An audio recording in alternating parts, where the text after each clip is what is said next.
their introductions as well. Yeah, sure. Hello, I am Basugo Nem. I am Japanese VTuber writer. I'm in an activity to introduce Metaverse culture to many people in Japan.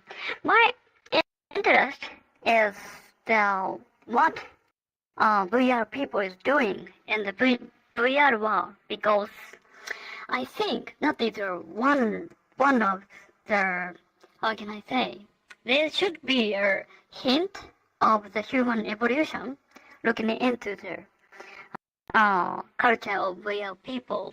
So we, named Mila, are working on the survey of culture of the metaverse.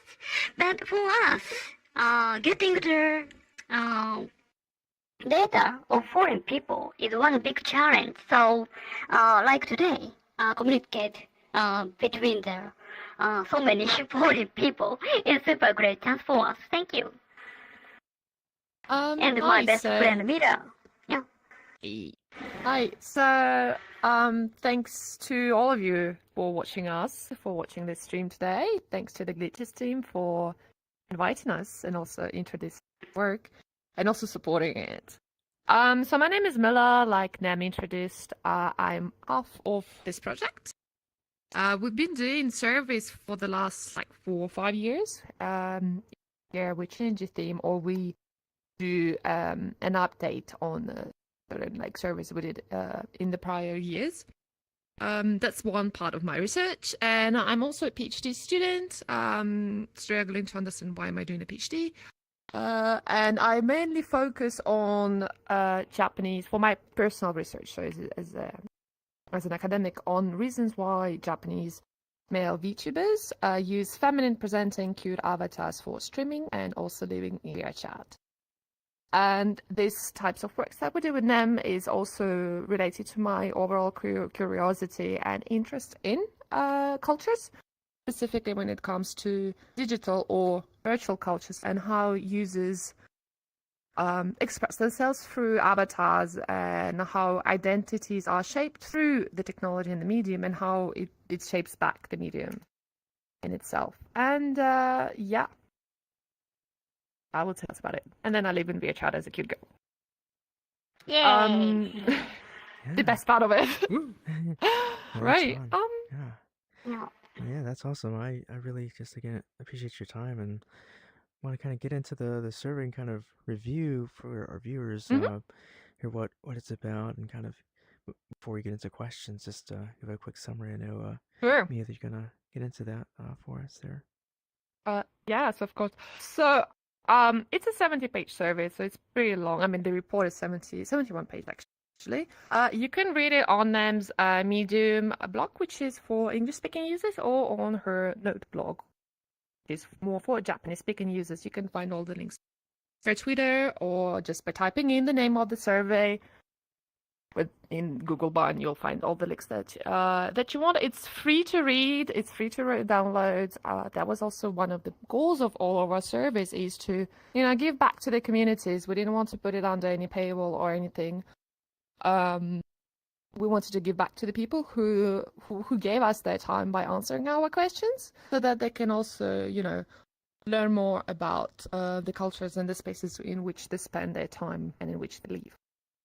They're living. So identity in Metaverse was originally thought of as a mini survey that was based on social VR survey. But however, it quickly became something that was quite big and that stands on its own, because as you'll see, we did survey quite a number of questions and it was everything but a mini survey.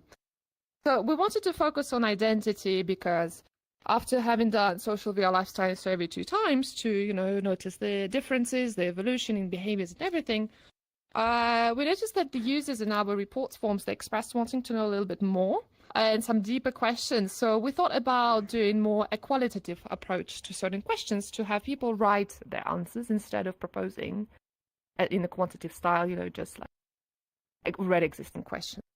And so we managed to collect 1,012 entries to our survey, and that that I'll talk a little bit about today. So this is both of us. This is me when I was still young and had some hope in life. Changed a little bit. More grey hair. I will not go through all the purpose, eligibility, limitations, and everything, because I don't want to bore you with this information. But everything is available. We're very transparent in our approaches, how we do things, why we do things, who were our supervisors, who were our official supporters, one of which Glitches.VR, whom we thank, please. And so here are our answers, and as you can see, we had a threshold of a minimum of 50 to choose the number of areas that we could include. So that's why we included Japan, North America, Europe, Asia, except Japan. And then you can see the other entries, other countries that we did collect answers from, but they were too little to include as it would have been created and, not comparable data. And for the process of analysis, basically, for quantitative questions, very simple. Data, visualize the data, comparison. For qualitative, it was a little bit different, a little bit more difficult. So we collected all of the answers. I read all the answers, and then I kind of extracted trends and grouped based on types of groups of answers. And so that was all of that was done manually, because personally that's what we found to be the best solution and the most accurate solution. Mila read everything. It was crazy hard work. Yes. Yeah. We tried to use AI or GG as a smarter way, but that is not working so much. So yeah, this time the manual comparison, manual grouping should be best. We decided so. So yeah, I read through everything. It was fun. And yeah, so we decided our. It was fun. Yeah, no, did I dream about answers? Yes. Did I go out in the world and see my Excel sheet in front of my eyes? Yes. But apart from that, it was really wonderful. So we did into like 4 types, users profile, motivations, and influences, and various forms of identity that I will briefly go through today. And same thing for limitations, sampling error, and everything. You can read through it afterwards. So it's, as I think most of you would have guessed it by now, it's bilingual. It's in English and Japanese. So for the users' profiles, as usual, I would say VRChat was one of the dominant platforms. However, one of the differences we noticed this year is that Resonate, which was launched in 2023, became the second most popular service in 3 regions. As usual, the majority of the users are male. However, we do see an increase in what we grouped as other, so not male or female, so it was also transgender individuals, non-binary, people who do not feel that they were part of male or female group. And we see an increase in this particular group in North America and Europe. And so whilst the age of users in VRChat is quite young, most of them are in their 20s or under, but we did also notice an increase in 19 years old and under since last year, specifically in North America and Europe. As you can see, VRChat and in red, Resonate, that has become the second most, let's say, used platform across users that from whom we collected the information. Same thing, as you can see, majority are male, with an increase in individuals who do not identify as male or female. And as same thing for the age, you can see that the majority, so in yellow, is in their 20s. The majorities are in their 20s, which makes me feel also a little bit old. And we see an increasing under 19 years old users across North America, Europe, and specifically in VRChat and Resonate. So for our motivations regarding like avatars and why the people chose specific designs, we see that there's of course like a variety of motivations. We can't just say there's anything was one thing of one specific reason underlying why people decided to look a certain way. But we noticed that like across platforms, across whatever the person identifies, whatever the platform they use, whatever avatar type they use, a descriptive that quite often came up was cuteness. Cuteness was quite often actually a meaningful element as to why a person chose a specific appearance. Also, we noticed that personal preferences played an important role. For example, if somebody, an example we'll see later on, for example, if a person likes sci-fi, their avatar, because of their hobby or because of their preference, would reflect certain sci-fi elements. I think it's also like us, at least I'm talking for myself. Do I like anime cute girls? Yeah. Am I dressed as one because of that? Yeah.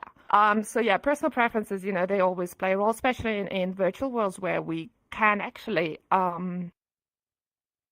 dress up or look as what we like. Then they also have point 4. There's also like certain avatars that allowed for certain forms of communication. For example, if we're thinking, for example, becoming a different gender identity or becoming more like an animal type character allowed users to express themselves in a different way compared to their offline world. And that's what we noticed. And the majority of the avatars, which is quite interesting, more and more people are preferring semi-humanoid avatars. The semi-humanoid will be a humanoid type avatar with, let's say, ears or a tail, but not exactly to an extent. Some of them do identify as not exactly as furry, but let's say just like had ears or something.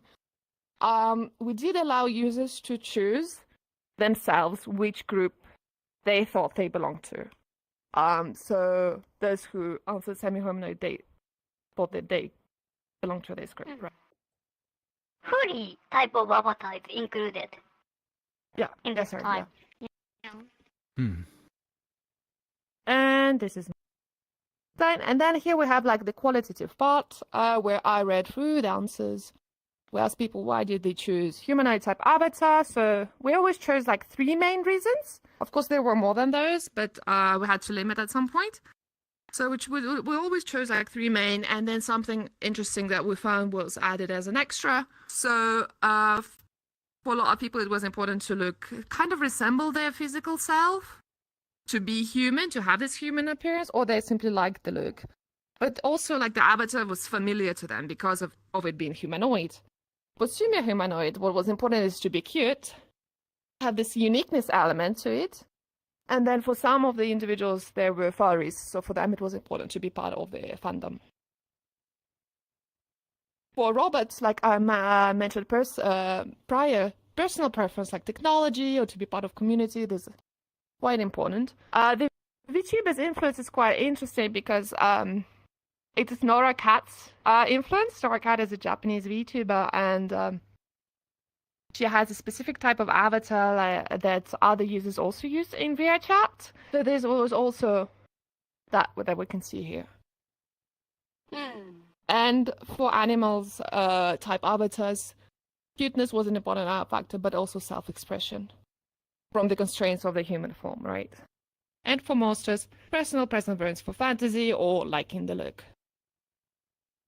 So as we can see, it's quite diverse. This graph doesn't really change every year, and we still see like majority of male users with a preference for majority feminine presenting avatars amongst male users or female users, although we see a slight decrease here, 9% and 5%. So we do see slightly a little bit more diversity in types of avatars that we're seeing. And for example, we asked why did male users specifically prefer feminine avatars. The reasons were to be cute, they had a preference for this type of avatars, also to be different from yourselves because they could express themselves in a different manner, and also to fit in with others because there are more options, because in a way, feminine presenting avatars, especially on platforms such as Booth, up until recently, they had more fashion choices, they had also more skins, more textures, which allowed you to express yourself a little bit more. And there was also the gender aspect of being liberated from being a male. because for some of them, like being a man, being a male felt painful and quite difficult to live with. As for those who had a consistency between their sex and the appearance of their avatar, it was to fit with their self, personal preference, and on the opposite, compared to before, they felt unease with using a feminine presenting avatar. Maybe Whereas you for male guys are female, not part of this. you're here. Maybe. For female users who prefer feminine avatars, was to fit with their physical self, to be cute, or personal preference for fashion, because there's a lot of fashion options, especially like on Japanese websites, like I said, Booth, for avatar clothing. And for those who preferred masculine presenting avatar, it was due to fit with their gender recognition because they identified as advanced men, or preference for guy-type characters, or to be liberated from being a female, the assigned sex at birth, right? That's what I mean. And for the avatar ages, we said majority are in the youth or avatar appearance. Sorry, the majority of the avatars do have a youthful appearance. So I would say me and Ambu fit into this category of youth, between 15 and 24 years old. And we can see also preference for younger avatars. And here's the distribution by platform and age that I will not go too much into, otherwise we'll be here forever. And which is quite interesting is that we do not see exactly a correlation between users' age and the type of avatar they prefer, because this is what we try to see here across like female users and male users and other users, whether there was a correlation. And we did not really specifically observe any correlations between the ages and the physicals in the physical selves and the avatar age, right? Which was quite interesting to see. And we can see like a preference for younger looking characters is cuteness, personal preferences, the affection that comes with it, and also this desire to get kind of back to the purer self when, you know, you were not an adult paying taxes, basically. And for those preferred youth, there was a similar age because it goes up to until 24 to be young. They also like the appearance and youthfulness. In a sense, it allows or evokes certain behaviors that maybe if you appear more adult, they would not be allowed in a sense. For example, something that I typically heard from the Japanese community was like, if you're looking like a young cute girl avatar, if you fail, nobody's going to judge you for it. Whereas if you're an adult, it's slightly different. It's quite interesting to see. And for adult, those who chose adult-looking avatars, similar age, and they like the look, personal preference. And for avatars that did not look a specific age, there was because there was no settings or the age could not be estimated. Thinking about like sci-fi animal and avatars or animal-looking avatars. And what's quite interesting is afterwards, majority of the users preferred avatars that looked completely different from their physical self. We can see that's across everywhere, basically. And those who did say that they looked like similar to physical self, the connection was quite important. For example, when I first started, my avatar looked quite a lot like me. Actually, still, it looks like I used to look. So I had to add like tattoos and everything to make it feel more like me. Those who include certain elements of themselves, they still want the connection, they want the immersion that comes with it, they want this feeling of familiarity. And those who look completely different from their physical self, right? There's a desire to transform, because they don't see the reason to look like your physical self, because they like the appearance, or because they dislike how they look in the offline world.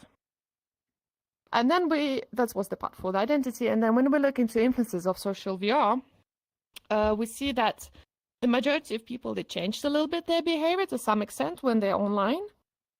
Specifically, for example, in Europe.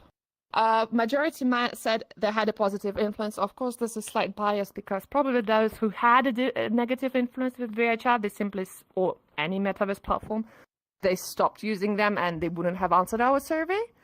But what's quite interesting is that the negative influence is overall low. And most of the times what users would say, well, I don't get enough sleep because I play too much. So it certainly is a negative influence, but it's because they're having too much fun in a sense.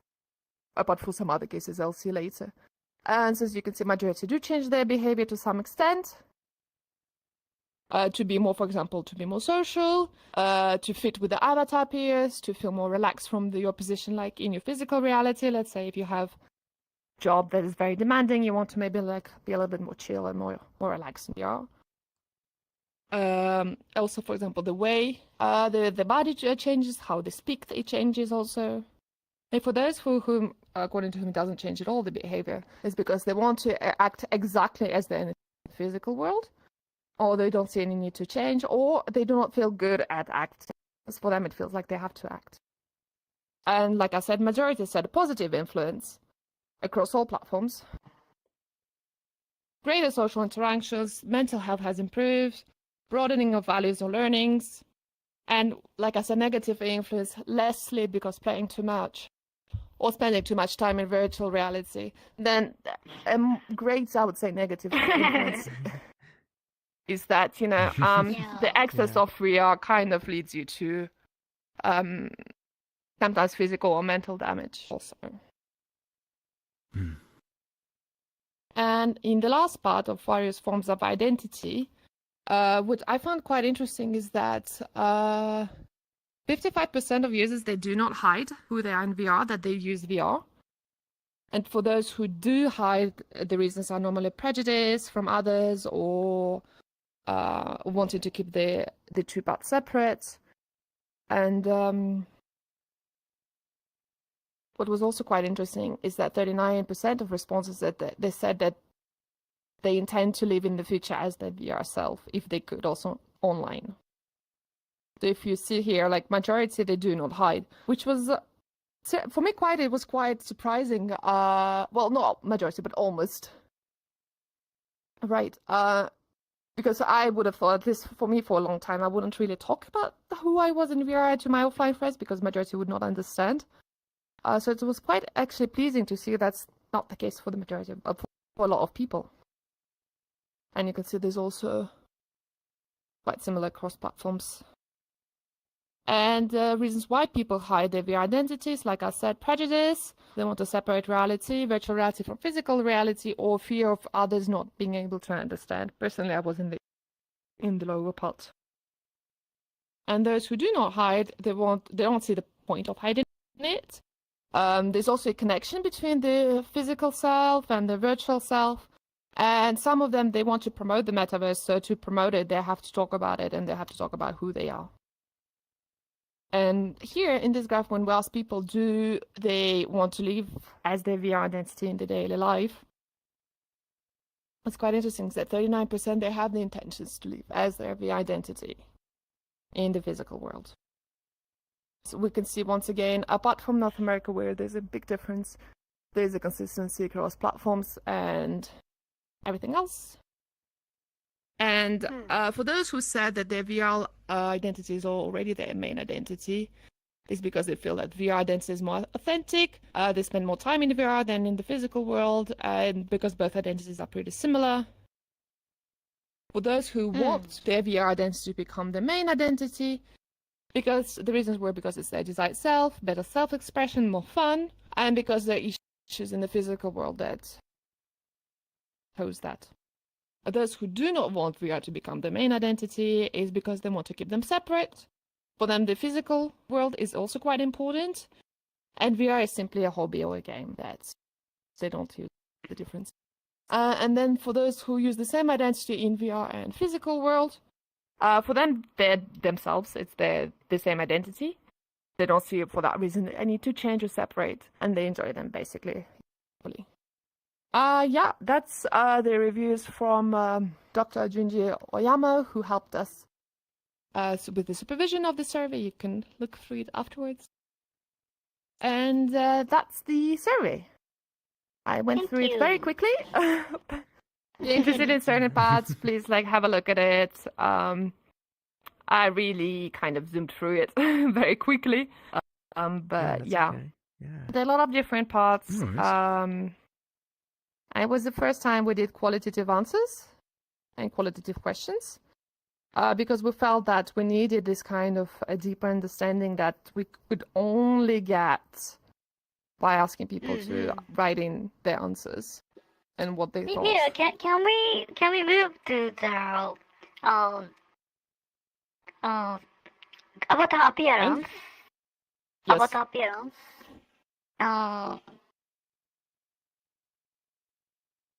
Which one's this? No, next one. The sexual cross-sectionality. This? And the next one. Yeah, by looking into this, even American majority uses feminine type of avatar, but compared from Japan, it is a little bit less. Yeah. Yeah. Yeah. I want to discuss this with American audience. What do you think? Yeah, no, that's a Maybe great question. in Japan, yeah, I might be a super good example of the majority to use feminine type of avatar, but you guys are using masculine type of avatar. Why in your community? What is the majority? Money? Yeah, I can start. For me, it came down to more of a representative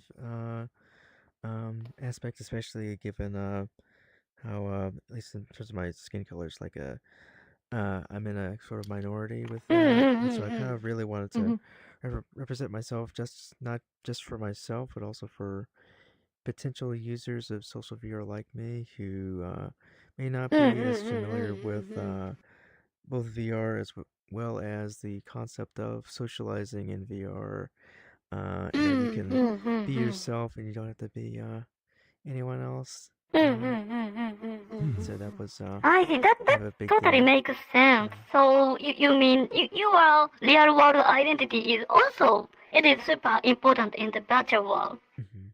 That might be one part of reason of you. Thank you. How about you, Peter? As for me, my avatar is a more idealized expression of myself. Obviously, there are I see. aspects that are fantasy. In this case, the blue hair. I wish I had blue hair in real life, but but Yeah, your avatar is and the super elf cool. ears. Oh, thank you, I appreciate it. But one things that are consistent are the beard and the complexion, actually. And for the most part, I guess the physique is slowly getting there too, but that's besides the point. This is an avatar that I like to express myself as I want people to see me as close to my physical self. Thus, when they interact with me, they know that they're interacting with someone that is as close as you can interact with in the physical space versus the VR space and whatnot. Yeah, for me it's like I see. yeah. Yeah, for me it's like I see you as like cosplaying in VR and then cosplaying in like real life, and it's like it's real fun to see like the representation. Like Yeah. have fun like that. That's really fun. Oh, I see. It is super interesting. Well, maybe between countries there might be different percentages between the reality and the fiction. The best balance maybe sometimes depends on the country, culture, everything. Maybe for Japanese, Japan is a little bit different from America. It is very rare for us to conscious with the race difference or that kind of thing. So that might be one reason we want to become a completely different animation character and show our characteristic. Or Japanese animation culture might be have a super big influence for me, for us. How do you think, Mira? You were super straight type. Yeah, I think I mean for Japan, I've noticed like the influence of anime girls, especially in anime, is quite predominant, which we also started seeing in VRChat already since some time, right? I think that's something that has to do with it. I also feel like maybe in the West, where some of the users might be more conscious of wanting to have this continuity between themselves, how they're in physical world or in VR, like you said, could be because of minority groups, also because you want to show people that there is a variety of representations. I know, for example, when I would talk to my like offline friends who do not use like VR chat or like virtual characters at all, some of them they would be like, okay, so if like for them it would make sense that me as a female would use a feminine presenting avatar, but they would not understand why would a man or a male user use a feminine presenting avatar. For them, they did not make sense. So I think there's something of that, of like culturally. But it's also quite interesting because if we look at data from gaming, there's a lot of what's called like gender swapping in games where male users prefer feminine presenting avatars, be it for personal preference or because like for tactics or gameplay or whatever. So we see that this exists. I think it's just a question of time of it picking up, and maybe the reasons how users use VR chat, which might also influence. Especially like in Japan, like VTubers are so popular. So I wonder if to what extent that could also influence how users want to present themselves. And also the association, like I feel like the at least amongst people I talk to, amongst like Japanese users, this the ideal and the concepts that represents this cute girl character, right? The shoujo type character. It's often linked to, freedom, having no consequences if you fail, being able to express yourselves, being able to say you like cute things, you like sweet things. And also this kind of idea that you live in this kind of space of kind of outside of certain social constraints, sociocultural constraints of how you should behave, which makes this type of character so interesting and valuable for certain people. I feel like maybe in the West we do not see a young cute girl character in the same manner, which makes the desire maybe to become her a little bit lesser or different, maybe. Yeah. Interesting. Between us, the expression of the identity is completely opposite. Yeah. Mila is super straight type, and then this tattoo, there is also a tattoo in her physical reality body. I need to add. I added my leg recently. Same one exists. Yeah. But in my case, I am completely opposite. I am changing everything and expressing myself by kawaii. So in the virtual world, this might be one possible background. There is some small difference between American and Japanese people. American, this is not a super big difference, but Japanese tend to hide their real identity. I am also doing so. My real family, real friend doesn't know what's your real name. That is super important for me because if someone know me in the virtual world, I cannot become virtual girl. It's very tough, right? But I assume, Wani, you are not hiding your real face even in the virtual world. So yeah. It's very close to who I am in real life and stuff. But yeah. So Peter, I'm more on half and half. half and half. Okay. Like, for the most part, anyone that I meet in VR, some of them I meet in real life and do a meetup and interact in a physical reality. But there are some people in my personal life that are not aware of my overall how do I say this? My identity in VR. Though mostly it's because they never ask, and I usually am keep to myself anyway. I don't just outwardly express, "Hey, I am a VR user," like out in the open or with friends, unless they are curious. In which case, I will let them know.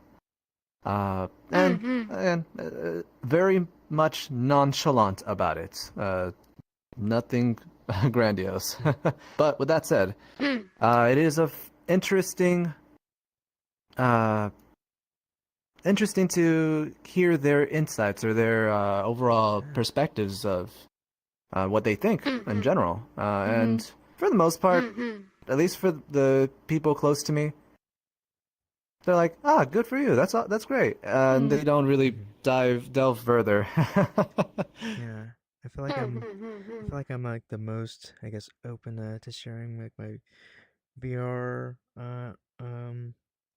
explorations or VR kind of identity in real life, just because I want to introduce more people to VR. So it's like it's fun to try to bring people into that. It's really tricky to try to get to explain in the first place what how it is in here. So one way I try to encourage that is to I bring myself as much as I can in here, and yeah, yeah, it's and by the Yeah, way, timing. How you enter the VR world, that might be super important. mhm. Who you Yeah. enter with also. Oh, that's Yeah, a yeah, yeah, yeah, yeah, yeah, yeah, yeah. I wanted to jump into Important. Yeah. oh good. Go ahead. Yeah, I wanted to jump into the glitches questions, but I wanted you to finish. You wanted to say something as well. Yeah. I just wanted to say identity is of course important for everybody, but yeah, this yeah, this is very first things for humanity. Now we can started to design the identity of ourselves. This is yeah, super big impact for humanity, I believe. And yeah, and yeah, this kind of difference is super interesting. Someone want to be completely different person. Someone want to be updated version of yourself, or someone want just keep the same identity. This is the yeah. This is showing what's the importance of identity of ourselves and the difference through their nationality. This is a super big finding, I believe, in this survey. Yeah, that is what I wanted to say. Sorry, go ahead. Oh yeah, I agree. It's like a lot of what I saw in here too was very validating, not just for like myself, but as well as who I've met here in social VR and getting to understand their viewpoints. So it's again, I'm grateful for your analysis of this and arranging this interview or this survey. I'm sorry. Yeah, yeah, I really enjoyed it. I was gonna jump into the questions. I was let Peter ask the first set of questions, and then I have a set of questions on Okay, behalf of the sure. glitches, and then outside the glitches, we have some viewer questions, and then after that, I'll hop into the Sure. live chat for questions they have as well. But yeah, Peter, you can go ahead with the first question Alrighty. you got.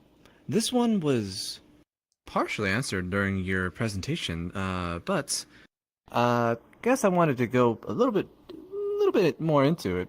But like, I guess my question to y'all is, when and where did the idea come to do a survey like this one, or at least in general? Ooh, wait, do we have, I think we have the screen, yeah. So our very first survey was actually this one. We did it during COVID, and back in the days we focused on VTubers. And it was how did COVID-19 accelerate virtual communication? So now there's an increase in users who decided to become VTubers. And then we were like, hey, that was in like 2020, right? So yeah, 5 years ago. And then we were like, hey, we want to know more about social VR. Let's do a survey about that because we collaborated together. We've known each other since 2019. And yeah, I got into her DMs. I was like, I love your book. Can I have a PDF, please? And then she sent me a PDF, yeah.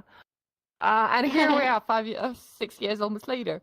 And yeah, so we decided to collab on that because we loved working together. And we did the social VR lifestyle survey. It was our first one. And we learned so much from it. We found the whole process super interesting. The feedback from the community also. And then doing everything around it. So then we had the Korean version done in 2022. Then 2 years ago, well, almost 2 years ago, we did the one in harassment because back in those days, there was this whole thing with Meta and the discussions about personal space going on. So we wanted to see to what extent is there harassment and what forms of harassment exist in social VR. And then last year we did again social VR lifestyle survey because, well, there has been a lot of updates and changes. So we wanted to see how, 2 years later, how did the culture evolve? Because let's not forget, like, internet spaces and virtual worlds, things evolve super quickly. Yes, so we indeed. wanted to see. Yeah, and then we're like, we actually met up in Tokyo because I was there for a documentary. And then we were like, okay, maybe we should do a survey that takes part apart from this one and focuses like deeper into it, right? And then I was like, well, I love researching everything that has to do with identity, right? Let's try to do something that's kind of based on this, but goes deep into the identity part. So some of the questions are from this ones, for example, types of avatars and, the basic user profile is consistent across. But then we went a little bit deeper into identity, and that's what we decided to focus on for this time. And I think it's something that we will bring up in the following years, because we do like one survey per year, where maybe we take one part and focus a little bit more into it to see, to get more information, to understand a little bit better the identity, because specifically with like qualitative answers where we can collect information from users. In their own words, to understand a little bit better things. So yeah, that's the evolution of the whole process. Yeah.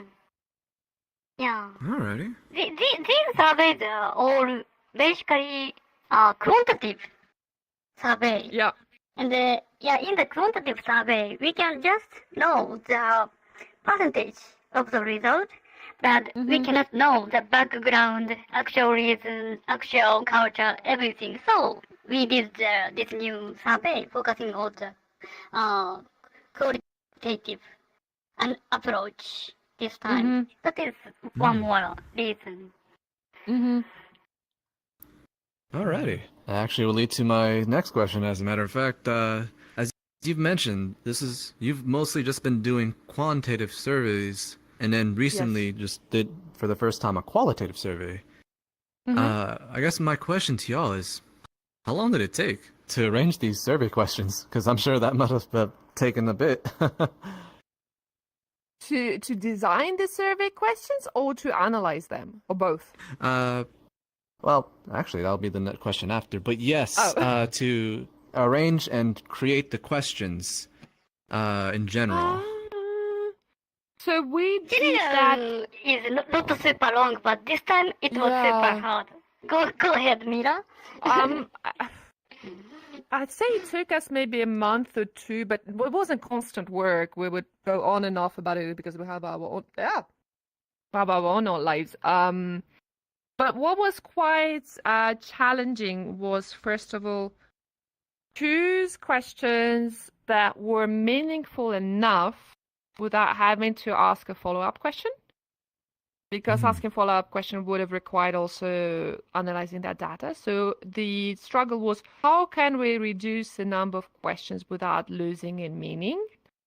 So that took some time. Then, since it's a bilingual survey, it's not that easy to translate because the meaning had to be consistent across the two languages, and what words implied had to be consistent across languages. So we had to think a lot about how do we formulate the questions so that they can be translated, and that if the translation would mean the exact same thing without being a literal translation, because that doesn't work. So that was also quite challenging, and it took us some back and I mean, it wasn't like an internal process. We did, I think, jump on one Discord call, I believe, to decide how to finalize the questions. But basically, the way we work, we have like an Excel sheet. I wrote down some questions I had, them corrected, them suggested, we rewrote, we rediscussed them. We left some time, and then we looked at them again. And we always do a test survey. So we ask a couple of users to go through the questions, Japanese-speaking users and English-speaking users, more precisely, to see whether what we were thinking made sense to other people. Sometimes, like in our head, it makes sense, but the person reading might be not that true. So we also did that designing. But yeah, it did not take specifically longer than what we would do for quantitative questions, but let's say we took into considerations other factors. Alrighty. Thank you. All right. Then I guess I got one last question on my end, and then I'll hand it over to Armani to have his questions asked and answered. But I guess my question. This is related to how you all did the avatar categories.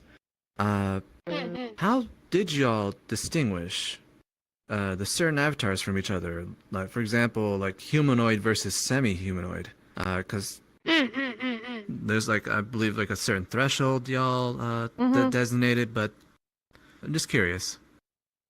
Do you want to answer? Yeah, that is very, very good question. Yeah, before I go asking answers, we are showing this sheet, this visual, and then the participant choose the result. But basically, yeah, as you say, the definition is very, how can I say, sometimes it's very difficult. My avatar is humanoid, or my avatar is semi-humanoid, and in that case, this is basically depends on the participants' own self-recognition.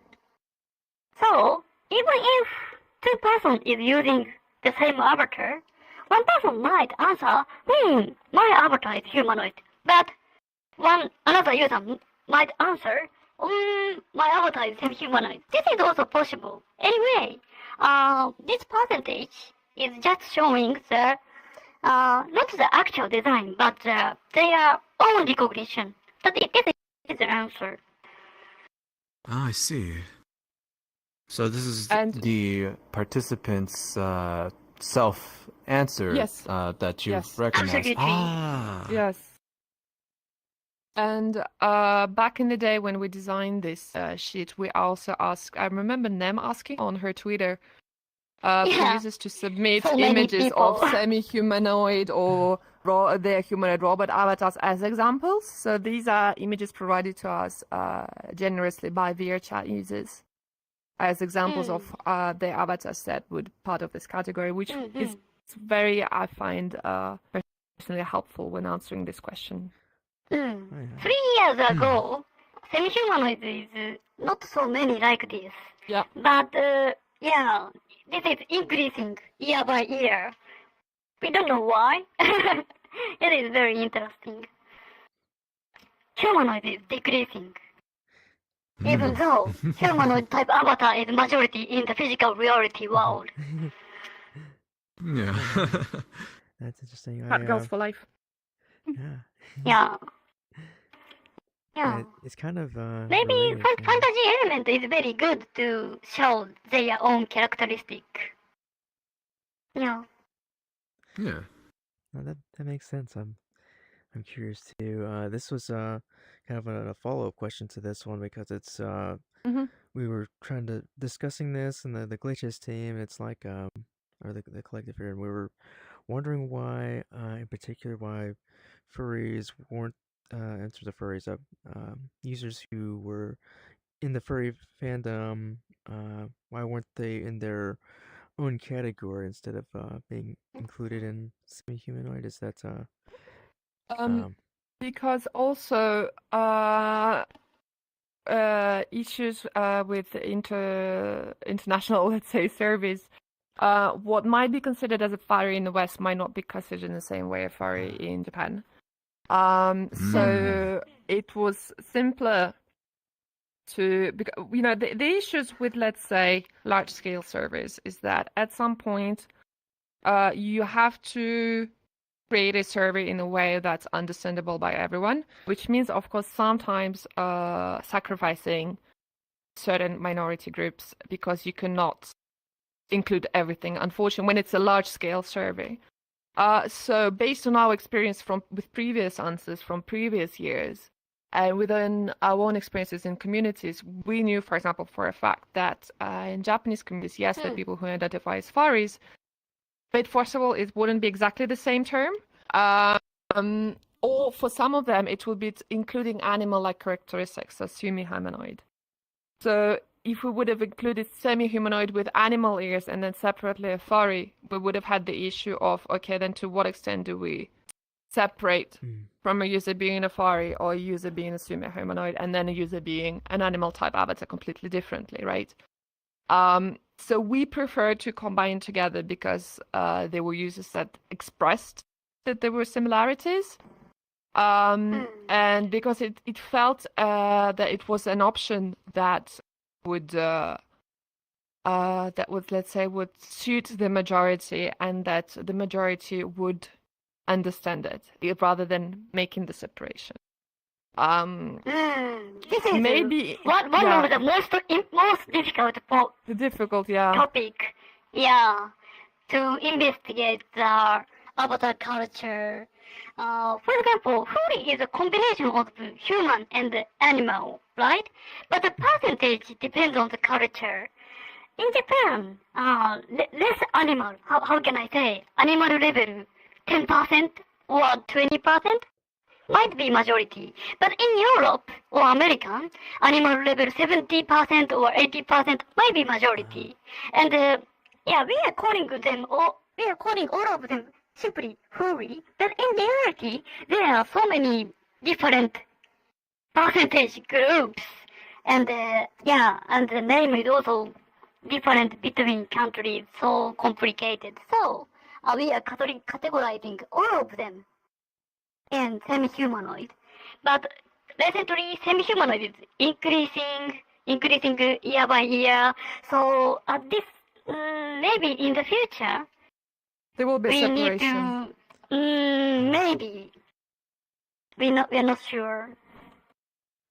Oh, yeah, we will also have to, you know, as the category increases, as Em said, the way we proceed with certain questions, we also ask within the communities their opinions and what people think. So as we see, there's an increase in semi-humanoid avatars, and as maybe in the future, Nem said, there will be possibility to create a different category for furries. We would have to speak with users from Western communities and also from Asian and Japanese communities to see how would that look. For the because like that it's cross-cultural, so how can we use categories that would be, you know, a user in China and a user, let's say, in the States, and another user in I don't know, let's say Thailand, would be able to understand it and say, okay, yes, this makes sense, this is that. So this is like, those are some type of considerations that we would have to look deeper into to make this separation. Yes. But since this wasn't the main focus of this specific survey, we kept it as last year, but by adding in that semi-humanoid also includes furries and even the term, in English, it's very, in Japanese, it's kemono. The implications are slightly different of what it means culturally. Kemono. So, yeah. yeah. So those were some considerations that we had to take. Yeah, this is a very sensitive topic actually. This is related because this is related to identity. Well, for some person, for some kemono, for some furry person, I am furry, but the others are not furry. Well, some kind of this kind of separation is super important for themselves. So, at this moment, we couldn't find a good separation. So we're combining everything. Oh yeah, that Very well. yeah, that makes sense.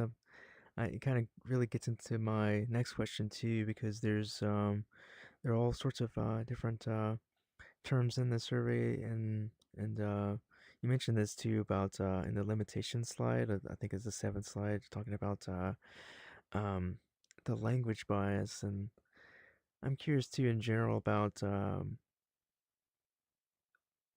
really just can you explain more about the issues you ran into? Language bias.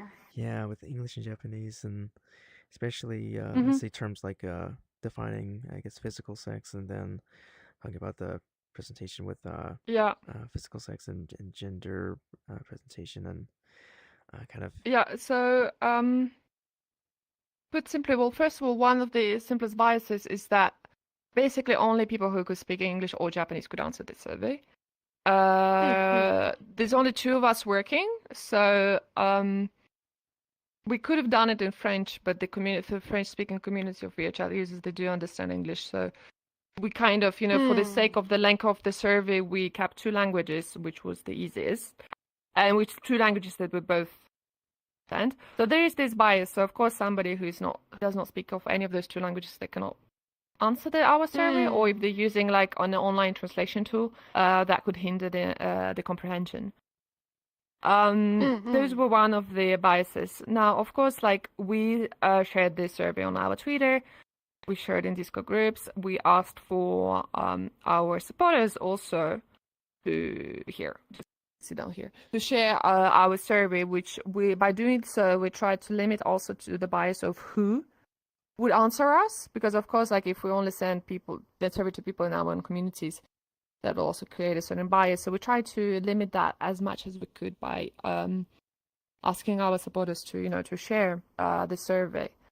And language-wise barrier, for example, the reason why we ask, please state your sex in the physical world, so it's regarding the user, because the question is we do not want to compare what was their assigned sex at birth and how does the gender identity, what is the relation between and the avatar identity. That was not the question. We wanted to know simply users are assigned sex at birth, so physical sex, and then how do they represent themselves as their avatar. The reason why we did not ask gender, there's several reasons. First of all, not everybody understands what is gender. A lot of people do not have a correct understanding of what is gender. A lot of people misunderstand sex as gender and as being the same things. So being a male and a man are two different things. You can be born female and you can be a man. You can be born male and be a woman, right? Being man and a woman, that's your gender representations, which is, specific to a historical time, to a specific culture, to how you perceive yourself, to how you show yourself, how others perceive, and how you identify. So that's one thing. A lot of people might misunderstand. Not a lot of people make the difference. For example, in the States, very simple. Conservatives do not see gender as being a thing for them. Being a male means being a man, right? In Japan, gender is a loan word. So it's gender, and it's taken from English. Not a lot of people understand what it means. Not a lot of people make the difference from sex. So the term, for example, used in Japanese is seibetsu. Seibetsu refers more to your sex. It also has this implication that your sex and gender are the same. So that you're male and man. It has this meaning behind it. So knowing that, first of all, not everyone understands what gender is. Not all cultures or areas have an understanding of what gender, in the way, for example, we might understand it in the West and in certain parts of Western countries. And knowing the differences with language barriers of, using a loan word that is not specifically known to the majority of the users, we decided to make it simpler for everyone to ask for the users basically physical sex, so assigned sex at birth. Now, we do understand that not everybody, there's intersex people, there's also transgender. We do understand the complexity of this question and the possibilities of gender identification, sex identification issues that it can cause. Hence why we have the other category where users could answer it. Now, we did not divide the other category because we wouldn't have had enough answers, but that's how we did it. Because we had, once again, we had to take into considerations language barriers, comprehension barriers, and cultural barriers, which are also due to the language bias in a sense, right? If we were to conduct maybe a survey only in English, focusing towards Western users, we could have simply defined gender, it would have been that. But now, does somebody, let's say, living in a province, let's say, in a small province in China, would they have the same understanding of gender as somebody living in New York? I'm not sure. Hence, specifically that these discussions around gender, they mostly stem from the 20th century, so it's not like they've been here around for that long.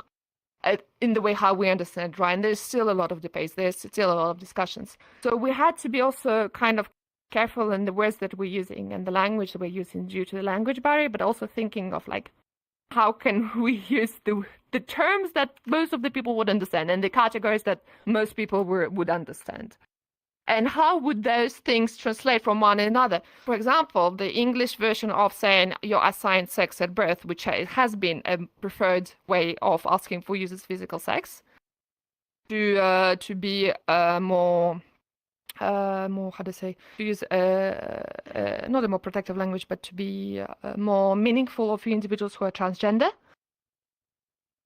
The term assigned sex at birth does not make sense in Japanese. And using the different terms in Japanese has the issue of, okay, so you're not asking the same question. One would say assigned sex at birth, and the other would ask for physical sex, right? You're not asking the same question, so the translation is not the same. So there was a lot of those discussions of how can the meaning be kind of understood by everyone. How can then between translations both mean the same thing? Because you can't ask one thing with one term in one language, and then a different term that kind of means the same, but not exactly. So those were like the, let's say, the certain limitations due to language and to the fact that it's a large-scale survey that doesn't focus on one specific area or one specific region. Sorry, I talked for... No, that's... I forgot to breathe. Yeah. I forgot to breathe again. Yeah. Perfect. Yeah. Do you want to add something, then? Yeah. Oh, no, that's perfect. Yeah. Yeah, language difference is very super complicated, as Mila explained. Yeah, For you, American, you guys know the meaning of sexuality and gender, but going to the other country, the, how can I say, definition of sexuality itself is completely different, and so this is not a super straight translation. We are both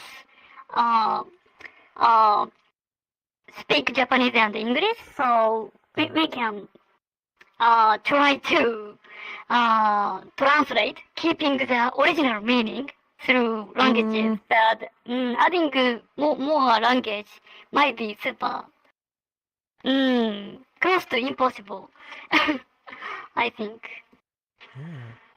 Yeah, that's definitely, again, just really complex challenge with that. And how you're able to do that, it's definitely have to make some choices. That's really really important. It goes into my next question too. If you go back to that slide on the respondents, I think that was that one right there, number Yes. yeah, that one. my next question is just about more of the statistical significance and what you found for, in particular for the other category. How much did statistics, I guess, play a role in leaving certain data like that in and out, or um, was protecting users' identity once the sample size gets that small? Was that also kind of a factor in like removing that data or like omitting it from this survey? Or can you get into uh, more about that? And I have some follow-up questions, but uh, The thing is, I do not remember exactly the number of answers, let's say, of people who said they identify as transgender in category other. But given that there was a threshold of 50 answers minimum for answers to be included, it would have been below that, and then so we would have had to lower than the numbers for everything else, which would have made it slightly questionable in terms of comparison. I'm not sure you can compare the answers of. Well, we already have the issue, which is an existential issue of having a lot of answers from Japanese users and less from Western communities. Like we discussed that before. There's also this thing like in Japan, let's say we should call on Twitter, a lot of Japanese users will answer. In the West, I've noticed, at least with English-speaking countries, it's not that straightforward. We also see that we have a majority of male users who would answer, and so you have lesser females. So there's also already a question of like comparison between like a huge percentage of the population and smaller ones. But then let's say if you start comparing, as an example, to 20 transgender individuals here, you have a greater than question like, okay, so are we going to be saying that the 20 that are going to be said that answer this as factual truth? I mean, everything is not a factual truth. It's not a comprehensive study of the whole population. But that's what goes with quantitative surveys. You cannot include the minorities' answers because of statistics. That's basically that's the nature of the thing. We could, as we see that there is an increase. Once again, it's an evaluative type of survey, right? As we see, there's an increase in category like other, for example, in America and Europe. We see that more and more people I do not identify as male or female because we had, for example, I think 1 or 2 answers from individuals who are intersex. It could be an idea to open the category and to add others. As we see that to include for this minority that is starting to be, I won't say less of a minority, I'm still a minority, but let's say the number of answers we collect is bigger, which could make sense in the future as it will open up. But I mean, this has to go with statistics. It's the same thing can be said about the age, the category of. For example, 60 years and above is one category in itself. That's appearance, right? We cannot have deep qualitative answers to quantitative questions. That's not how it works. We cannot also start comparing 800 answers here, saying that we mentioned that the threshold was 50 answers prior, and then using like 10 answers from a different category to compare. In qualitative answers, we do share them, but it's only in instances where we did find the answers interesting or because it was slightly different. But otherwise, it's like we mentioned here. There was a threshold that was chosen to reduce the sampling error to the max that we could. And that was the motivation behind it. Not sure if I answered your question, though. Anyway, in America, the other category is increasing year by year. So, yeah, this might be transgender community in America is increasing. Possibly. Anyway, so yeah, in the future, and this is also occurring in Europe. So maybe in the future, if we get more answers from our other category, that might be, maybe we can distinguish them with one another category. Maybe. it's a similar discussions as how we discussed regarding furries. Mm-hmm. At some point, because let's not forget that adding a specific category here and there implies that when we're analyzing those answers, they're also separated by those categories, right? So we also have to think about whether an additional category hinders the overall survey or it adds to it. And this is nothing personal. This is in the end, it's a question of how can we present a comprehensive report to everyone. Let's also not forget that these reports are made of course they're made for VHR users who understand it, but they're also made in a manner and they're presented in a manner that you can show this to somebody who has never used VHR, who doesn't know what it is, with their idea and their hope that they can understand and they can learn something more about it. Which implies, once again, in a way, simplifying certain things. Would have it been an academic study, a deep academic study into avatar identities of transgender individuals, it would have been a whole different survey. It would have been designed completely different. Given that this is an overall survey that does go a little bit deeper into identity, but it's still an overall survey and it's a large scale,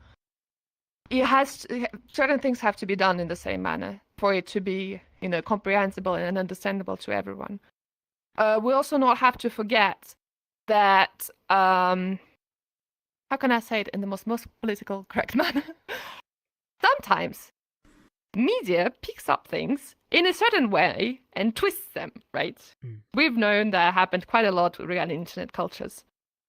When we design the survey questions, and when we design the survey, we also think about how can, in the case of, let's say, media picking up the survey and posting about it, how can we reduce potential damage then?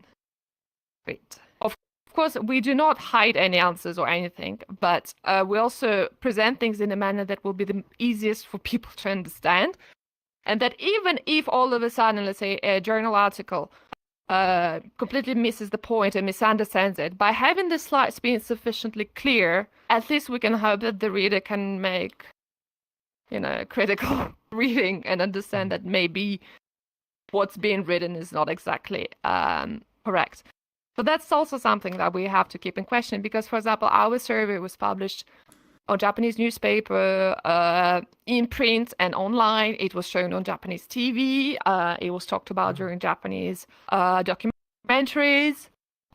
So we, knowing that already happened with our previous surveys, we kind of keep it in our head of, okay, we should not be using terms. And this is not regarding transgender individuals or anything. It's regarding everything, the overall survey. We should not be using terms or going into specific questions that might be a little bit murky or might be misunderstood, so that it does not then and then result with a negative, basically, publicity to the whole community just because like the media will pick up something that will it's more sensational, right? So that's also the thing. So and. Unfortunately, by doing so, it kind of makes sense. You have to kind of flatten things, which goes with this type. For example, when I do more academic research, I have a different approach to this. But this is a general survey, so this also has, kept in mind. I think I did a very roundabout question and answer. Sorry about that. That's great. Yeah, it's all very complex, and it kind of answers the second question too. Although I'm curious, like how you feel about and this gets into the last question we have from the glitches. For the kind of the omitted data, or not the omitted, but the data that you chose, it's do you feel like kind of frustrated at least by the statistical part of that, or are there answers that you wish you would have been able to present that because of the statistics can really do that, or do you feel that you've done the most that you could with that through the limitation? I'd say, for example, I would have loved to include all of the categories in the qualitative data. unfortunately, there's only two of us. It would have been way too long. It would have been made the whole PDF, I think, like 300 pages. So yeah, I would have loved to include more because there were more categories, right? So yeah, so of course there's this little kind of frustration, but we had to make a decision, right? We would choose, okay, let's always choose the top 3, right? So I would say that. What else? That I would say that was like my kind of. I wasn't frustrated with answers or anything, because in a way it kind of made sense. Did I feel I can say it wasn't that much of frustration, but I felt that it sucks in certain situations. For example, when users wanted to change the identity because of certain issues in the physical world, and it kind of makes me pissed off regarding like our society in general, that we're not accepting of everyone as who they are. But that's like, it's not specific to the survey. It's like my own stance on. Yeah. I believe in capitalism, great. But that's like my overall frustrations with society, not related to the survey. But otherwise, for me personally, there were answers that I was like, yeah, that makes sense. And then others, I was like, okay, that's super interesting. But I would have loved to have more also questions, qualitative questions. But I think if we would have had more, we wouldn't be doing this interview, but because I would be still analyzing them. So that's also, that was like kind of like, there's only 2 of us, so we have to think about like what can actually we do in the manner of not having a severe anxiety attack afterwards. I'm saying that as I'm going through medication. But yeah, so there's were the things that were kind of like also like personal, let's say, limitations on my side. And then do you feel like frustrated by certain questions that were omitted or not answered or anything? So what was the question? I think, Mani, can you ask again? Sure. Maybe question to them. Yeah, so the question I had is just in general about how you felt about the things that you couldn't put into the survey, whether that's for statistical reasons or maybe for timing reasons. Are there answers you felt like you would have wanted to show that you couldn't for any reason? Sorry, reason for what? Yeah, for the questions in general, and for the survey in general, are there certain answers or certain responses from the survey takers who you were frustrated that you couldn't include for statistical reasons or other reasons? And I guess how do you feel about what you couldn't include in the survey?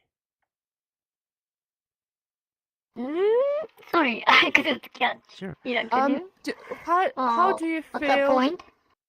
The question is, we could not include certain questions, or we could not include certain answers due to, because we had, for example, limitations of a minimum of, for example, we only showed 3 main answers here, right? How do you feel about things that we had to exclude because of either statistical limitations or because of like qualitative limitations or simply questions that we did not ask the users? Like, how do you feel about things that we couldn't show or that we didn't collect? Oh, okay, I see. Yeah, actually, I and Mila are picking up the examples super carefully because, how can I say, some of the answers include their personal information or not good wording or something, so, yeah, and, I think, even if there is no limitation, I believe this style is best because if there are much more answers, the pages of the report will be extremely big and difficult to see. Yeah, so our report is how can I say? I think this is, how can I say? This is technological report, but not this. This is technological report, but this is report is not only for technology people. I want all the people to see this report. So this is reading, not only the report, but this is reading. So uh, even if the person is has no chance to use VR and they doesn't know anything about VR, but even so, this report, I think this will result in some insight for them. Oh, VR people is living like this, or something like that. So this report should not only be the technological report, but also this is kind of interesting reading for generic people. So from the perspective, this kind of level should be best, I believe. So that depends on the person who reads the report. Yeah, thinking about our target. Our target is not only technology people, but everybody. So from the perspective, I believe this grouping way should be the best at this moment. Yeah, that makes Yeah, sense. like Ken I said, see. we Okay. we had Yeah. some answers where, although we asked people not to disclose their personal information, for example, when they mentioned the state they're living in or a specific community they would interact with, a specific name, we omitted using them as examples by trying to, limit to the most as we could. Although, I mean, ourselves, we never collected like user data in terms of their usernames or the emails or their VR chat names or anything like that. We never collected that data, and we did specifically say that they should never disclose it. There were still instances when I was like, maybe somebody from the same community, if they were to read it, they could guess who that was. So we tried to also, when we were choosing the examples, to be very careful with that. Do the most that we could.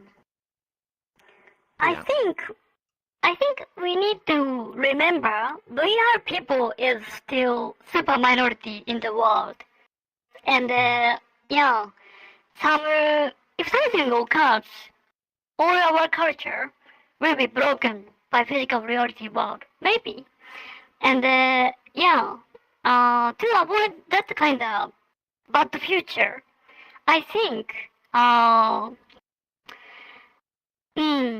understanding each other should be the best way. That is the one of the purpose we are showing the report with this style. Yeah, this is PowerPoint presentation style, and this is very good to present like today. Or yeah, this is available on the smartphone viewer. It's easy to see, right? So for the perspective, for that kind of thing, we are showing this report. So if our power is infinity, we want to show more with more style, completing technological report with 300 pages or book style, more style. Anyway, but we are only two. So yeah, we are showing this is the best way, we believe. That is the answer, Interesting. I believe. Yeah. Yeah. Okay. So that's But what. this is already super big for us to manage. Yeah, it's increasing. we really year pushed by it year. this year. Yeah. Let's make smaller report in the next time. Right. Yes. Should be. Many... This is too much hard. I have an additional question from the glitches. That was the last like glitches question. Then I have some more Yeah. viewer questions, but kind of an additional question. This was timeline wise. This was over the course of it took a couple months to just read through all the reports, or how long did the time wise did the analysis? take for? So for I don't remember if we wrote that. Let's see if my memory serves me right, which I do not guarantee. So we finished the survey July 12th. I was away in July. I started looking into August into answers. I first did all the quantitative data, which was very quick, took me about a week. It was pretty straightforward. And then qualitative, I started in one manner, then we realized through discussings with NEM that the grouping wasn't exactly correct. So we had to kind of circle back, and I think it was beginning of September, maybe we had a Discord call and we kind of divided how we were going to do the qualitative questions. What I mean by that analysis, not the type of analysis, but for example, do we do qualitative answers based on area? For example, here, instead of white humanoid, it would have been white humanoid and only, for example, North American users. Or do we group everyone together? How do you know? How do we separate it? Do we not separate it? So those were our discussions. Okay. And we were like, okay, let's see, what do we want to know from each answer, from each question, right? So that we discussed about. So for example, here it was but then here, for example, we wanted to know why male users would prefer feminine avatars. So we had to have feminine avatars divided between male users and, for example, female users, right? And then in, for example, age category, it was overall, all the users, why did they prefer a juvenile appearance or why they prefer the youth appearance? So we did like a long Discord call to kind of decide. And then I got back to my spreadsheet. And I think it started in September. And if I believe, well, I gave you the last analysis beginning of November, mid-November, no? Or mid-October. Something like that. No, mid-November. Yeah, mid-November. I was doing this every day, except for weekends, because I declared that weekends are for a tentative of a life outside of my PC. And I have my regular stuff with PhD that I have to take care of on my life. And then I would spend like 2 hours every evening on this. Non-stop.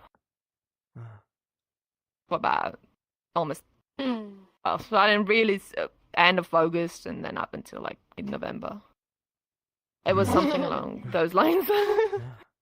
Yeah. Yeah. Oh, yeah, it was hard work. It took some time. It took some time to balance. Yeah. Yeah, quantitative analysis is super easy. Yeah. Oh yeah, that was straightforward. It was done in a week. We put all the data to Excel sheet. That's everything matter. Yeah, qualitative is very hard. All right. True. I got the next questions here coming from the viewers. I'm gonna check on them here. Some of these may have been answered in the process of earlier questions, but I'll ask them anyway and see if we can get through them a little bit quicker, and then I'll check on our live chat for any questions. But yeah, this first one it comes from going back to limitations again. I'll read this kind of verbatim and then I'll go back and kind of adjust it.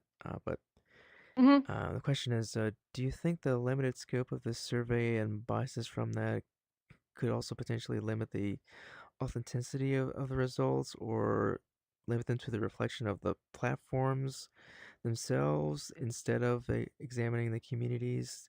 Or is there a concern there about limitations influencing in that way?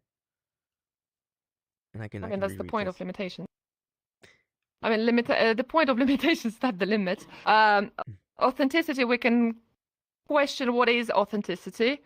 I mean, this is not, how can I say, we could potentially begin to claim a form of authentic answers or a fully comprehensive survey if we survey all of the users of all platforms, which for us is just impossible. Hence why there are limitations. And the purpose of mentioning the limitations is to explain to the users, well, first of all, I mean, we only surveyed 1,000 users. I think we can all agree that probably it does not include the answers of everybody due to the scope of it.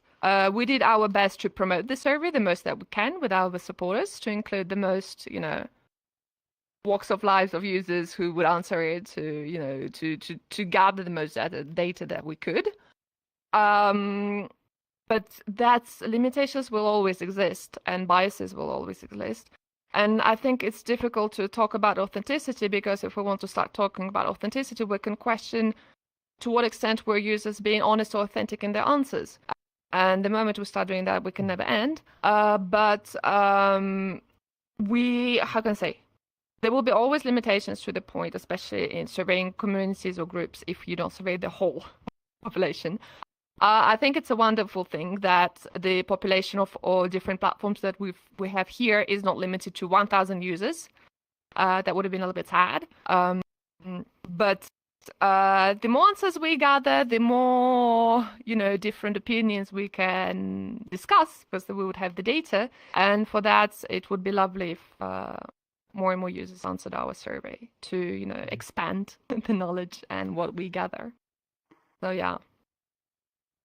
Oh, yeah. I'd say not mentioning limitations in survey is a little bit of kind of point, Mm-hmm. I mean, that's my personal background, like doing academia. There's always limitations. There's always a bias. There's no such a thing as a non-biased research, even in maths, even in hard science. Non-biased research does not exist. Your own background, your own socioeconomic status impacts a lot your knowledge. So zero bias just doesn't exist. It can be open to debate. I'm not sure that's the point of today's. So biases always exist, and I believe limitations always exist. For us, it was very important to be transparent and to mention them. That things should not be taken at face value. I believe that there are communities where the majority of the users are female using male using masculine presenting avatars. Does this survey specifically maybe reflect this small community? Not exactly, but then again, we can only write and show data that we have gathered, and as shows this slide, not this slide, I will get to that. Well, one of the slides, basically, I'll get to it here, where you have our official supporters and like recruitment methods where you should process reliefs. We spread the survey various social media sites and communities on Discords, on Twitter.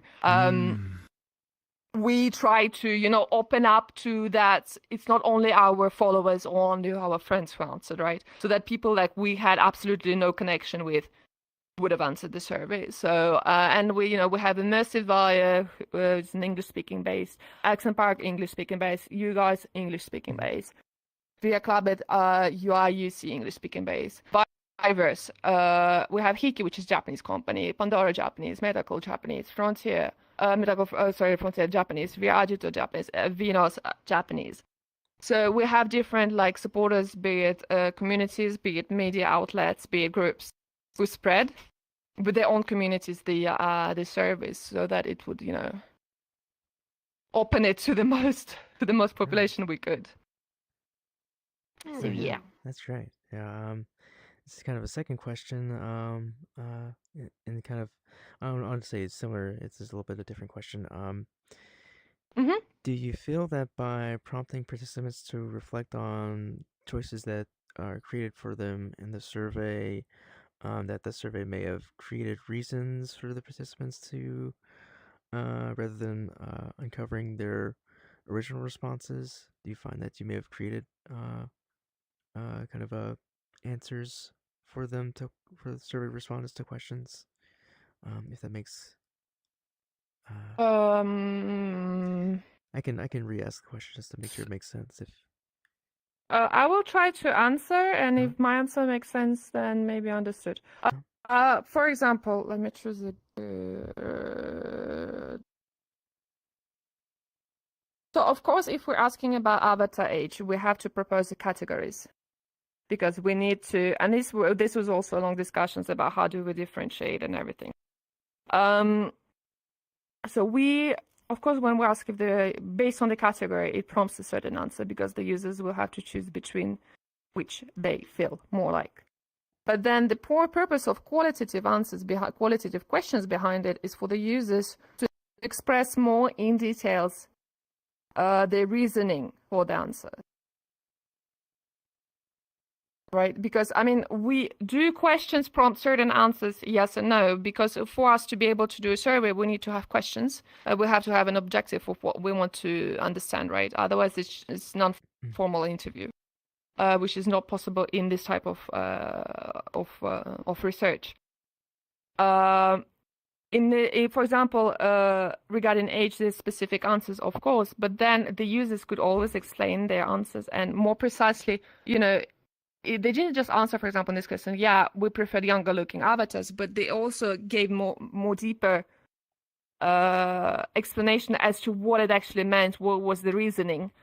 So we which kind of allowed to have a deeper reading of the reasons and the motivations, right? I'm not sure I answered. I tried. Pretty sure. No, I'm pretty sure you did, because it's like trying to figure out in general with surveying how to get the answers, and with yeah, you have to have questions for them, and arrange the questions. I mean, that's a survey has to have questions, and an interview has to have questions. So, do questions prompt certain reflections? For certain users, maybe yes. For others, no. Let's not forget this was not an obligation. Any users who did not feel comfortable to answer, or who who halfway through all of a sudden did not want to answer, they simply didn't answer. No, we collected only information that was submitted by the users. So yeah. Yeah, that makes sense. I'm going to go on to the next question here. This one is more kind of regarding the users who selected male as their physical sex, and these two questions here are kind of in regards to them as the majority here in this survey. So in general, and this question kind of summarizes your research discusses the freedom of self-expression in VR, and how does this align with the theory that societal emotional suppression, especially for men, would drive them to seek these kind of emotional outlets in VR specifically?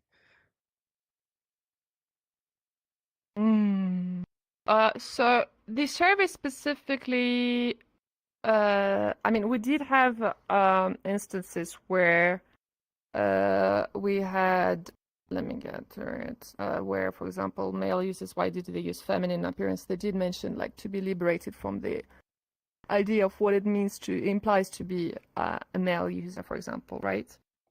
Similarly, for female users who used masculine presenting avatars, it kind of goes in both instances. I think social codes and social hegemonic norms, they do limit and impose certain ways we have to act to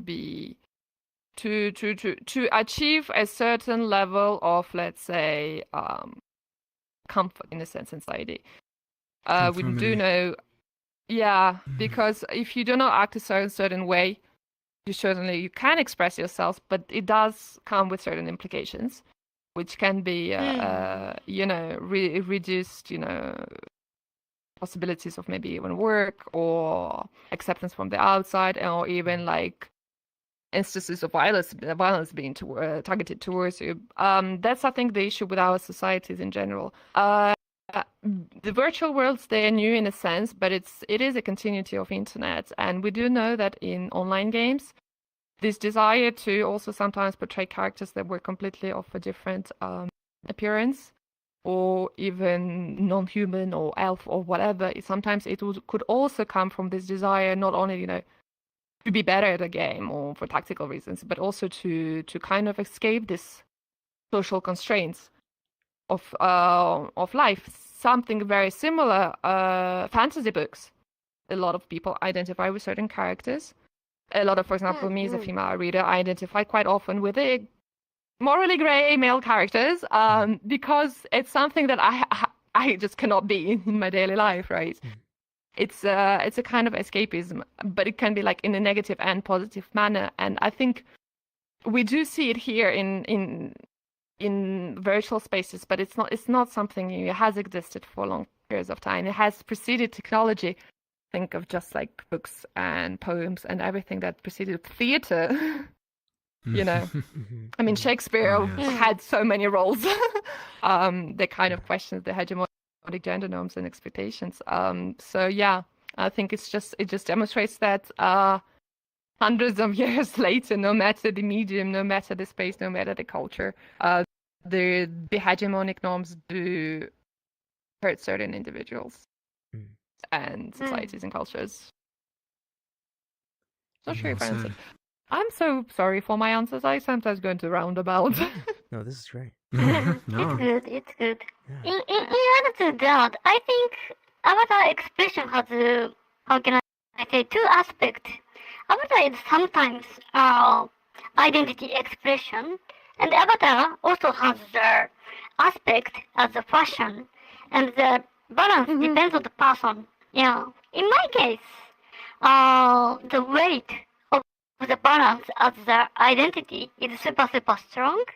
And for example, in these answers, number 3, this is absolutely related to identity, to be another person in the virtual world. But for number 1 and for this one, yeah, because they have more options. This is fashion reasons. So the balance depends on the person, community, everything. So yeah, the variety is shown on this report, I believe. And I would also have to say that we should not think that the virtual world has found a way to, surpass and go beyond the gender binaries and the fact that we judge people based on their appearances. No, we still do that. We still judge people based on their avatar appearance. We still judge people. There's still 11 I cannot speak anymore. You have to conform to certain expectations, right? And for example, just this, to fit with others because there are more options.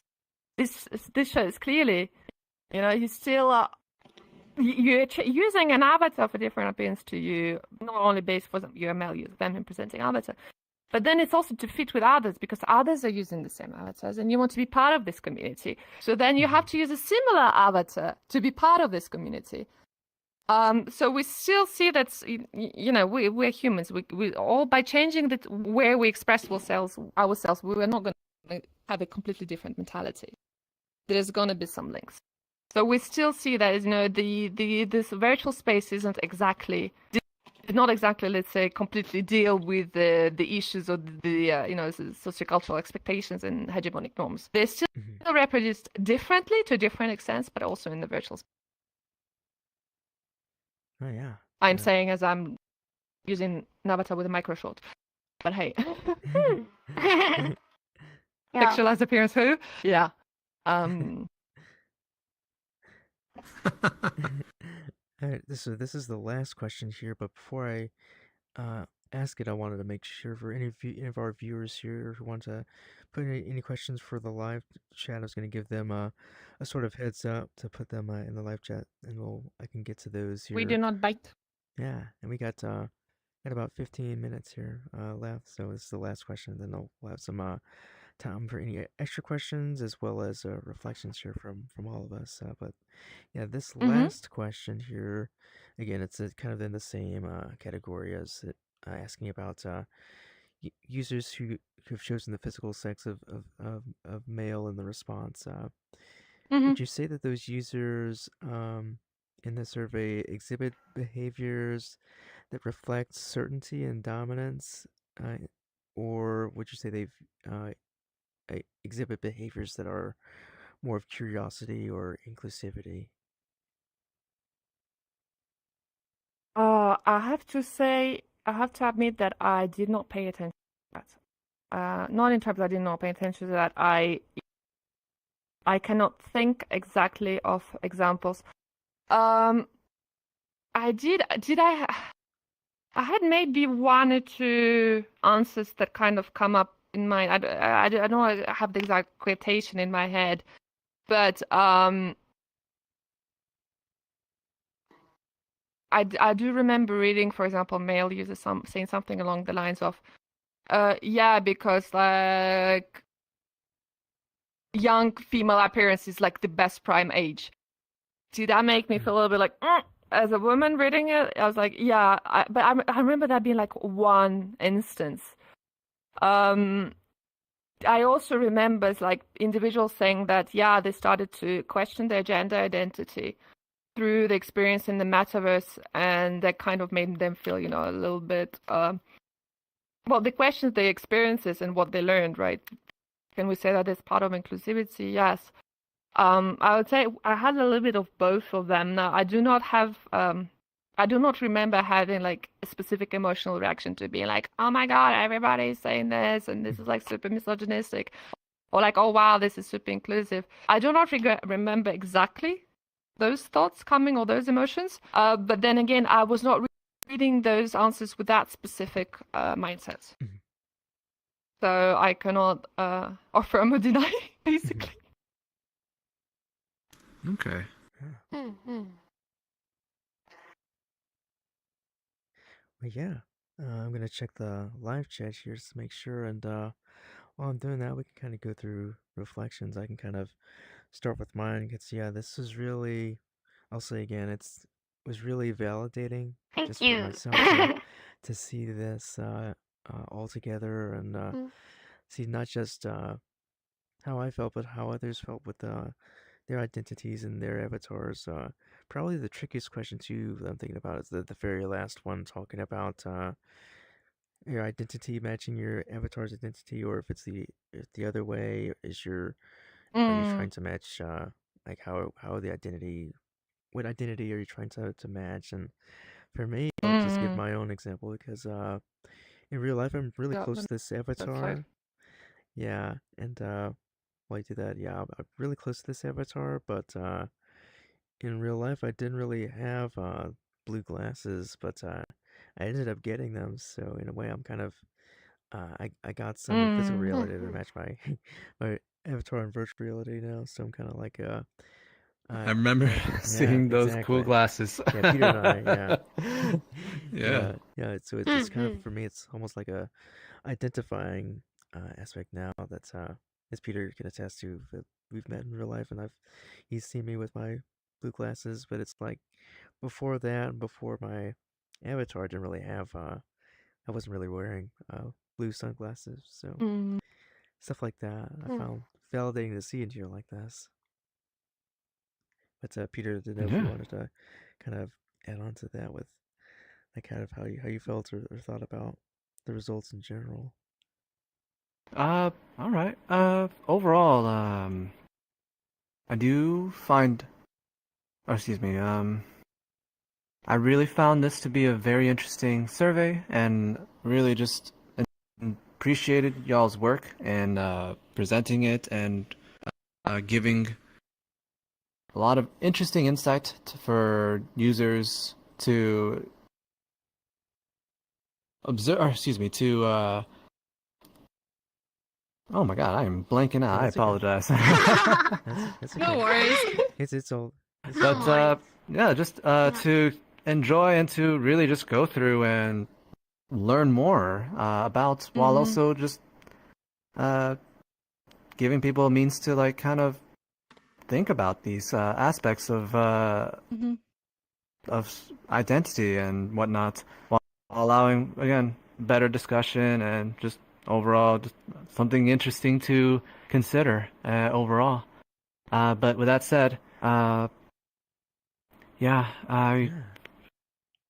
I've had a lot of fun, interesting experiences, and really just learning more about like how people express themselves over the years on this platform, and found it to be just very interesting in general. And again, people express themselves how they want to express, and knowing or seeing more of the reasons behind it is really just fascinating, and I'm all for it. Thank you. Myself included, again, as I mentioned before, I like to express myself in a more idealized form, but you know, that's how I go about it. And whereas others express themselves completely different, but also really cool and really interestingly how they go about it. And yeah, overall, I appreciate you all having me here and to be here to fully enjoy and learn this experience in general. Thank you so much. That, Yeah, as I said, we humanity just started designing ourselves. We believe this is one of the most interesting thing there is happening in the virtual world. And thank you guys. yeah. Is there Glitches.VR, oh, thank yeah, you. to Absolutely. support our survey. Maybe in the future, maybe we might do some next survey because our curiosity is infinity. So Yes. Mm-hmm. if so, yeah, please help us again. Absolutely. Thank you so much. Yeah, it's a pleasure. Yeah. Yeah, Is there? I wanted to thank the Glitches team for today's live stream and for all of your questions, and also like anyone who's watching. Thanks for like listening to me mumble and rumble a little bit here and there. Thanks for all of your patience and also for your time, for everyone who answered the survey and took the time to spread it with their friends and whomever. We really hope like the future service so we can get better and better and better. Nothing is ever perfect. There's room to grow, and there's always room to make things more inclusive with time. And we really hope to achieve that. And to learn. Yeah. Are there any additional, I guess, questions that we may have didn't ask, or are there any answers or anything you wanted to say to the survey respondents or our audience or everyone, just in general about this experience that we didn't get to in our any of our questions so far? I got one question. It's more like just a simple one, rather quick, and also again for something to look forward to. But do we have an idea what your next survey will be about? If you are planning one. No, we don't want to talk about that now because making this was so crazy hard. But maybe. Okay. I guess like Nem said, we haven't thought about it yet. I haven't thought about it at all. I close the Excel sheet and I'm not looking forward to opening it again. No, we haven't thought about it. But for example, like the harassment in Metaverse, it was prompted because of things were happening, you know. There was this discussions with Meta, where there was discussions about the personal spaces, and there was this this whole like kind of media thing about, oh, harassment is like super horrible in the Metaverse and everything, and that's why we jumped on it, and we were like, we have to survey that. So of course, if something very significant will happen, we will try to work around it. If nothing by significant, I mean like that was something that really kind of was discussed even like in regular mainstream media, yeah, right? We'll see how will things will go. We're only January. We do start working on our service around May, June. So we still have some time. For sure, if we have some suggestions from watchers or people who follow us or people who can email us or whatever, or from other communities who worked with us or even our supporters, if they have interesting suggestions regarding things that they have noticed and that they feel like a survey would be worth of, I mean, everything is worth of value when you investigate it to an extent. But let's say that what could be interesting could benefit everyone from knowing more about it. For sure, that's something like we do not have the absolute knowledge about everything in VRChat or Resonate or whatever. So we're always very open and welcome to any feedback and to any suggestions. And of course, like we will examine them, and then we will see like, okay, we can definitely see maybe not a full blown out survey, but like maybe a mini survey with like, you know, a couple of questions. Like that's something that I think could be possible. It's like up to what we see. one possible idea. I mean, we have so many ideas about the. Do you guys know phantom senses? When your avatar is touched, Right. you Yeah. sometimes get the feeling, right? Oh yeah. Yeah, Mhm. yeah. I smell You pizza when pizza I see also? pizza. Right. Great. I I know. actually was talking Yeah, about that with some yeah. people the other day. Yeah, this phantom sense is called VR 感覚 in Japanese, and all the community, community VR people say they feel this kind of phantom senses. So and yeah, I have big interest on this. So this might be possible. Could be Next potential, yeah. theme where we will look into, yeah, what kind of feeling we are feeling and what kind of feeling is that? This is one possible super interesting topic.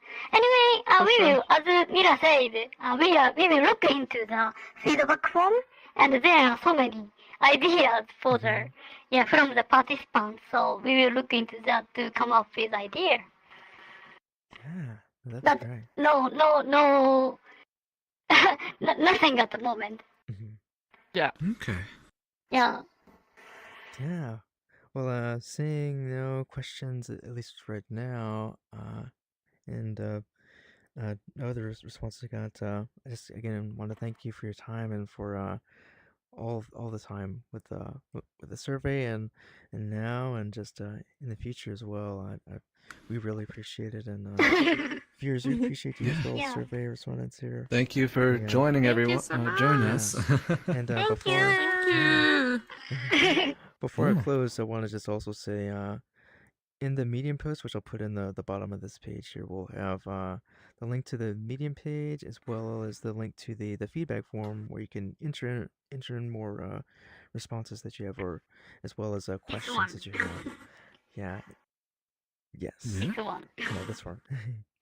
Yeah, and we can also accept different questions as well as feedback that you have about the survey. So again, we really appreciate it and appreciate your time as well. The comments are open, so if you have any questions after this video is live, I can relay them to New and Mila. But yeah, thanks for your time. We don't bite. Sure. Y'all have a great day. Bye. Bye bye. Bye bye.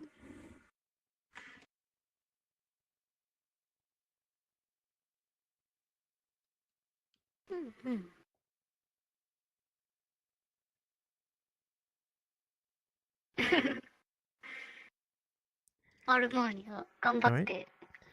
I've stopped the stream, so we're